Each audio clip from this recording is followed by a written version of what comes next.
Welcome, you horrible lot. Today we are going to be talking about Terrifier 2, the follow-up to Damien Leone's 2016 Terrifier. Move over, Pennywise, there's a new clown in town.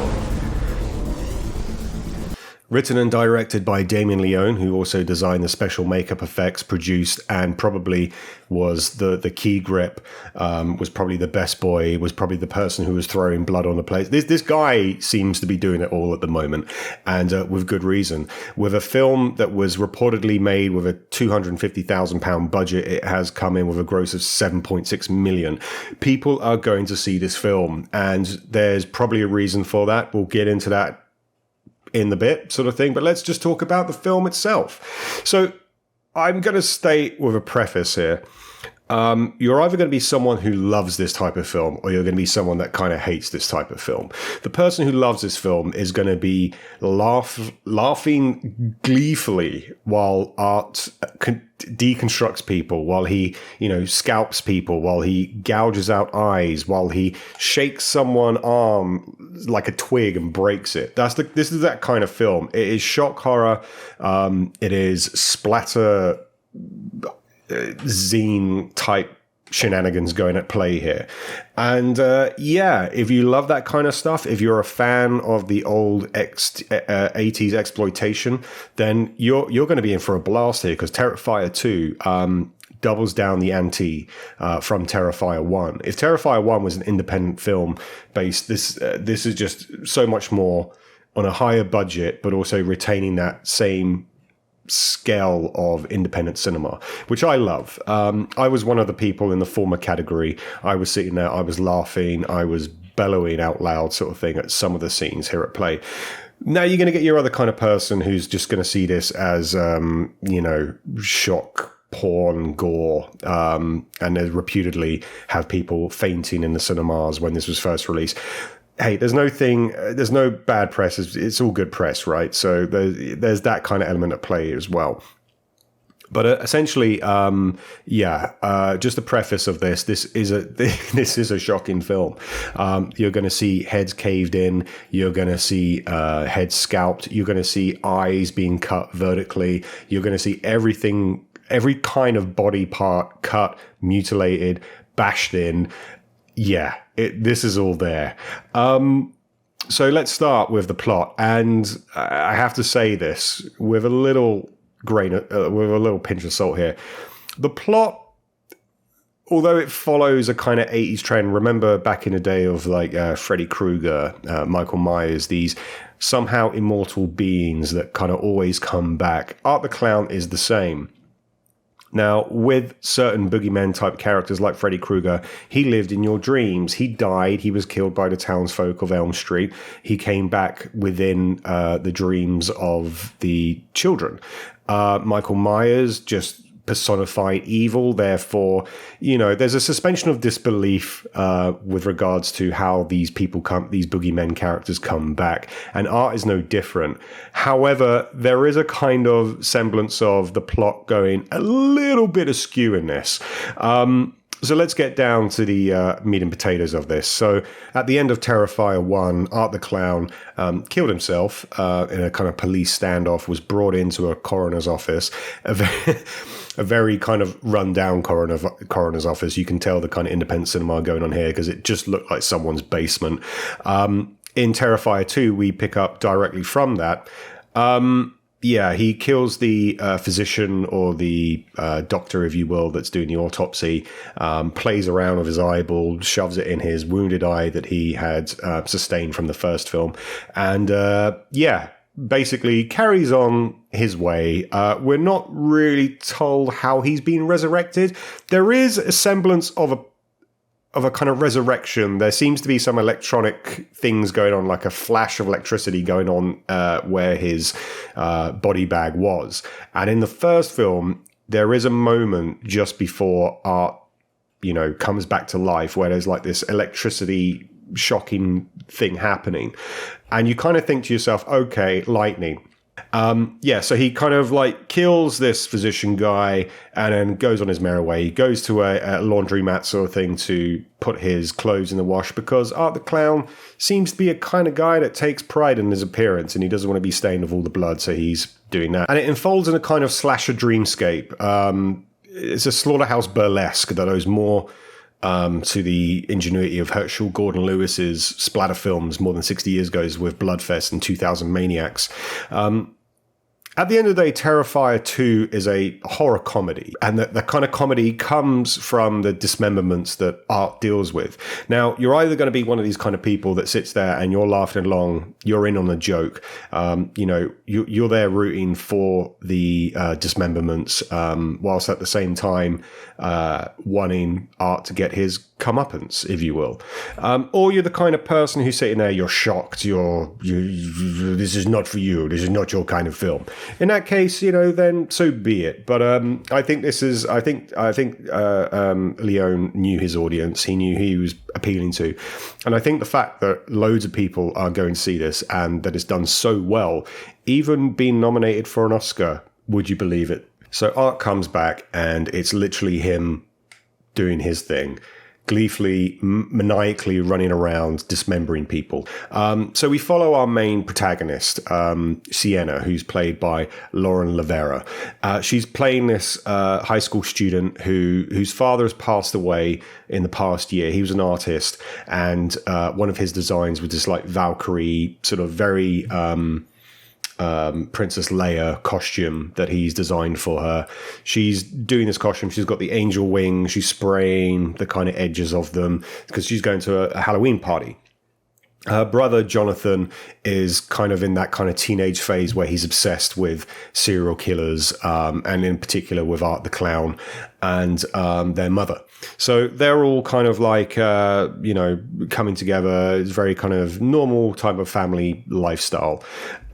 Sienna has this dream one night where she's in this almost like this weird American style infomercial for this clown's comedy show, which is Art's show. She's playing like one of the audience members. Everyone's like sitting there going, we're all having a good time. There's a little lady on a ukulele, and Art turns up and basically is going around in a little tricycle, giving everyone sweets and candy, and it becomes an utter bloodbath.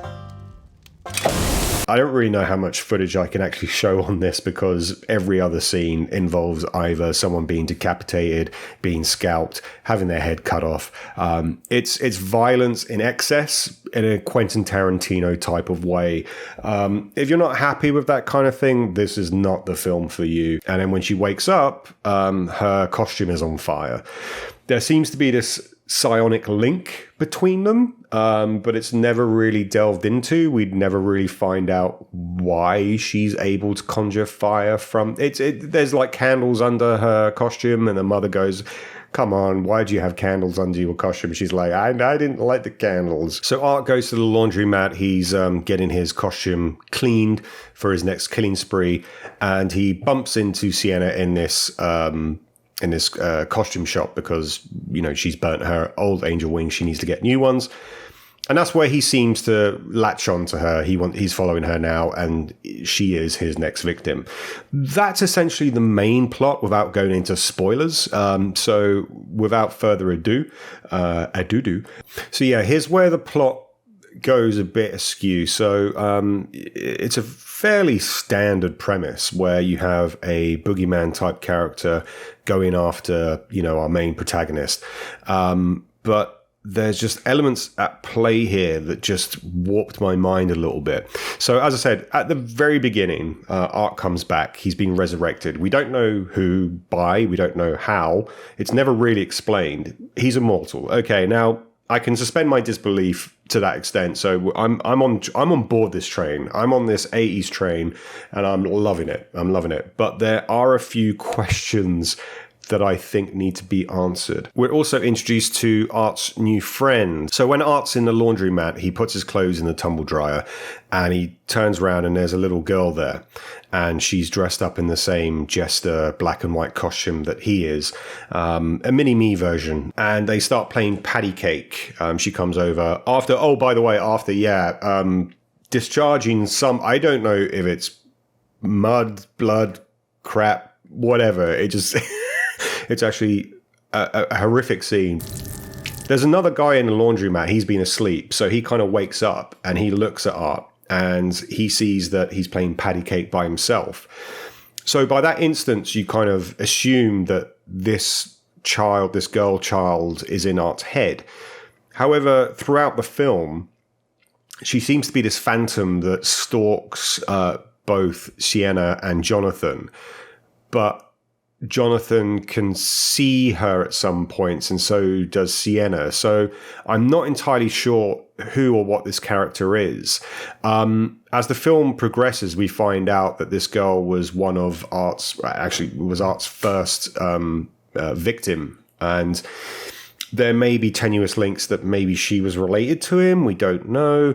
So maybe it's a kind of case of when he kills a victim, they become part of his essence, how he's able to kind of regenerate and come back. So Art starts stalking Sienna's friends at first, like turning up to one of her friends' doorsteps, acting like it's Halloween, so he's acting like he wants some candy.